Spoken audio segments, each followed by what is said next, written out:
Today I'll be showing you how to tag your items for our sale. It may seem a little overwhelming, but after watching this video, the process will be easy. There's just a few steps that you need to take to tag your items. The first thing is you need a few items for the tagging process. And that includes the cardstock, which you would need the 60 or 65 pound. I got this one at Office Max. You can go to Staples or Walmart. I went to the Office Max by the Wegmans on the Carlisle Pike. You also will need safety pins, which since I was in the area, I went to Wegmans and got my safety pins, but you can go into any craft store, Walmart, Target, those type of places. You will also need packing tape, and this would be for any of your non-clothing items. And for any of your clothing items, that's when you would need your safety pins. You're going to need scissors as well, because you're going to cut out your tags. And if you have any small items that you want to group together, Ziploc bags are great to have as well, and you will need a variety sizes for that.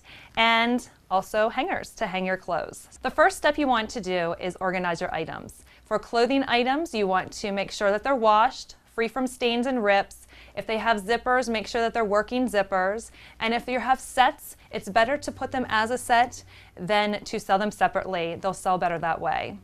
Any non-clothing item, you are going to want to make sure that there is no dust on them, dirt, and if they're battery-operated items, make sure that they have working batteries in those as well. The next step of the process is to actually go into the computer system to create your tag. So that way it looks like this, for instance, for your clothing item. Signer number in and your password.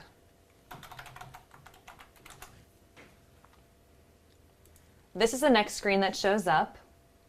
You want to go to Work with My Consigned Items. So click on Work with My Consigned Items. This is where you're going to enter your items that you're going to be printing out later. I have already entered a couple of items already. You don't have to print your items until the very end, or you can print certain items, which I'll go over with you in just a little bit. So I want to enter in a yellow dress. So the category, I'm going to go down to girls clothing, size, I'm going to go down to 12 months, and then I'm going to put a description in. You can put in whatever description you want. If it's a brand name item, you might want to enter that in as well as a description of the item. So I'm just going to put yellow dress. Then you're going to put what the price is. I'm going to put $5 in for the price. Then there are two buttons here, check to discount or check to donate. On Saturday, things will be marked down at 50% off. So you can choose if you want your item on Saturday to be 50% off or not, and I do. So I'm going to check the box that says discount. Then you're going to submit your item. Once you submit your item, it is going to then go down here, and it's going to be right on top of the last item that you had marked. Move on to the next item, and then you can pick what category. There are several different categories: baby equipment, different clothing, high chairs, you name it, there is a category for it. If you don't see a category, you can always use miscellaneous as well. So once you're done with doing it for the day, you can press I'm finished for now. So you're going to click I'm finished for now. And it takes you back to this screen.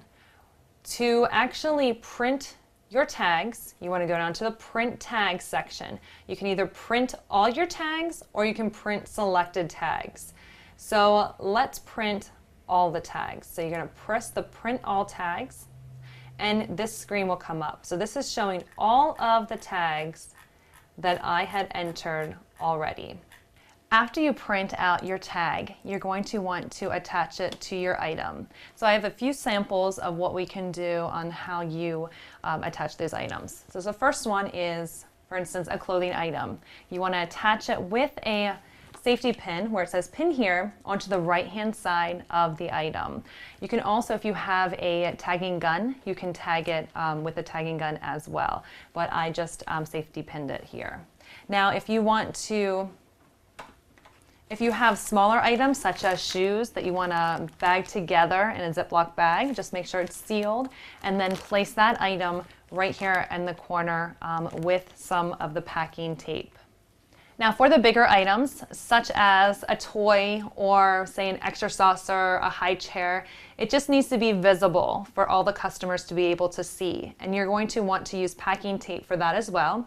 So make sure that you put the packing tape, for instance, on this drum. The best spot would be on top here. So just take a couple pieces of the packing tape and put it on there.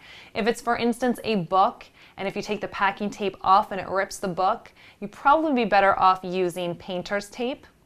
Because that won't rip the book. If you have a puzzle, make sure that maybe you would take some plastic wrap and wrap it around or tape it so that way the puzzles don't come apart if someone's going to look at it and pick it up.